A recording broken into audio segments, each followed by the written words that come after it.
What's the problem? Well, we're about to discuss that. So, it's Michael, right? Yes, yes, sir. You don't want to be on video? Okay. We're looking at this big oak tree that came down here.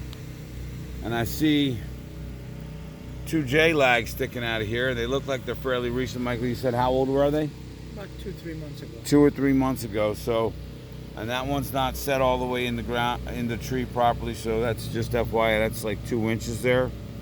That one bent right out, straightened right out. And where are we? We're about 20, 25 feet up. You think maybe 30 feet max on probably a 100-foot tree. It should be 2/3 of the way from the crotch, which is right at the ground level, to the tips. So the cables were put in too low. Of course, it's a lot easier to put them in low than it is put them in high. So this is either he didn't have the skill or the knowledge, one or the other. But the fact that he left this without drilling all the way and sinking that all the way in, that would show you that he didn't have the knowledge, right?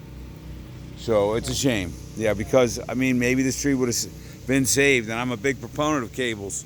Maybe this tree would have been saved if it had been cabled properly. And let me just show you what happened. This tree came across the street, and thank God I happened to have my skid loader on this very street. Thank God.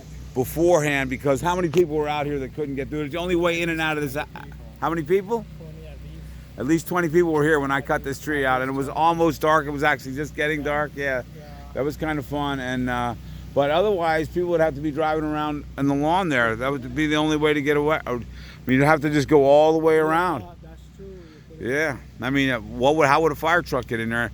And this is like another mile or more long right back here. Yeah, so there's probably 30, 40 houses back there. Yeah. So that was just, I mean, by the grace of God. I happen to be here with the loader because I walked about 10 seconds before this guy fell down. you walked under here. 10 seconds. I walked right here. And I went over there about 10 seconds or 20 seconds. And then I watched, it just came down.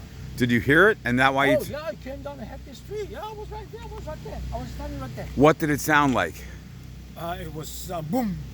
Like Yeah, that's it. We didn't go crack, crack, crack, or No, it was just go one time. Boom. right. Wow. I mean, I was right here. I mean, I came here because half of it was standing. The other half was down, the one from the root. Oh, in other words, that had already fallen over there. Yes. So you came out to take a look, Exactly. and this one went down second. Yes. How much time distance between the first one and the second one? I would say about half an hour maybe. Half an hour. There's a lesson for everybody. If one side goes down, don't you trust that other Don't side. trust other side. I Man. didn't know what was happening. Yeah, my I just God. came here to see what's going on. You know, so much stuff, I've been in this business so long, you see so much stuff, you can only say that's by the grace of God. Exactly. By the grace of God and God only. What about the other one? I'm thankful. I'm thankful that nobody got hurt. That is the most thing that I care about. Yeah, it wouldn't. If this thing falls on you, it's not a matter of hurt. You Oh, either you were either get gone. missed or you're going into the You grave. were Yeah, out it's like, someplace, it's all either right. heaven or you walk home Yeah. and eat dinner. You know, right? There's no in between on this tree, man. Look at this thing.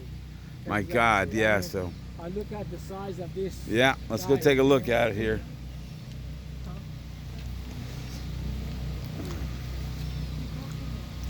So the skid loader moved all those pieces there, and I remember seeing that other these. J-lag in here. Yeah, Daniel, what about the other one? That's the other tree. Let's go take a look at it. Yeah, let's go take a look at that. That seems sturdier than this one. I think that one got That's that thing there. Another J-lag, just FYI while we're here, See, there's showing that another one there too. left it high. Where's the other one? Yeah, that one. This one and that one right there. Oh yeah, there's another one over. That's the other one that opened up. Well, let's take a look at this one here.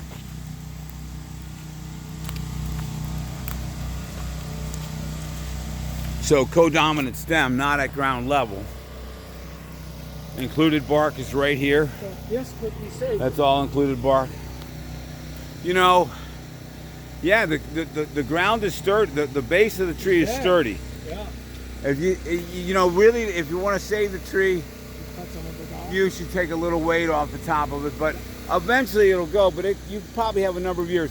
if there was any structures or anything over there at all, I would say, you know, a road or anything, I would say, why take a chance? But, you know, I would say the chances of this thing failing anytime in the short, near future are fairly low. Yeah. Fairly low. We have good solid wood here. It was just strictly the co-dominant stem issue. So this tree could have used the cable too. Did he cable this one too or not? No. He didn't cable this one. He didn't say anything about it. So, and it just missed the house, right? Just missed the house. Just missed the house and just missed you. Exactly. Do you believe in karma? I believe in everything. We call it good karma, man. I know. God's watching out, or some angels, or we don't know exactly who they are, but somebody's up there. My time wasn't there. You know? Exactly, right. How much did you trim this? Well, I'm not going to be trimming for a while, but I'd almost like to take a look at it when I'm a little less tired and a little, you know what I mean? But a lot. I would take a good bit out of it.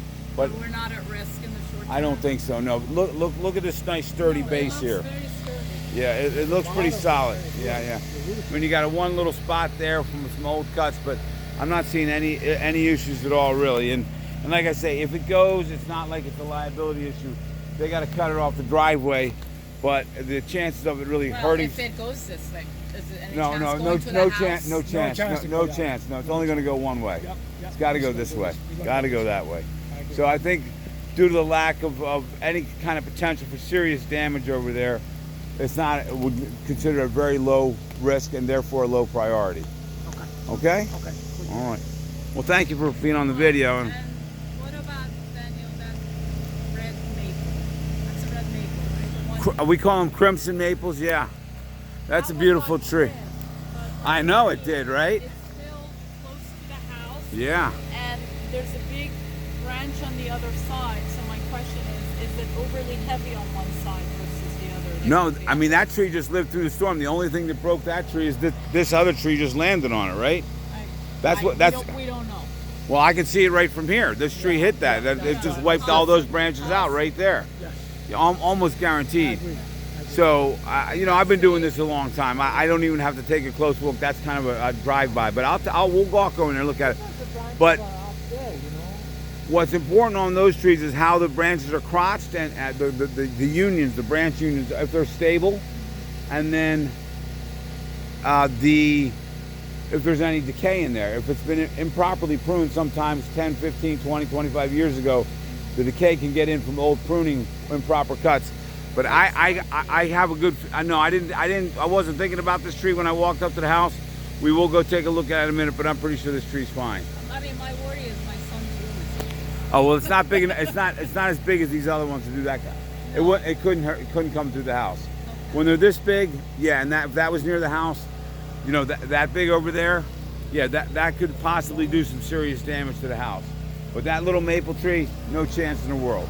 Scratch this. I wouldn't call it little, but okay. Okay, but I'm telling you.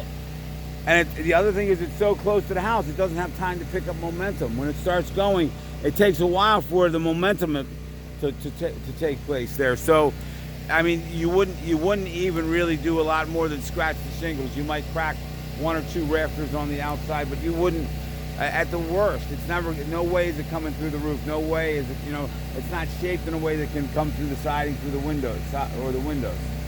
So we'll go take a look at it, but that one I can tell you, I understand a mother wants to protect her child, but I'm telling you, you don't have to worry about that one. All right?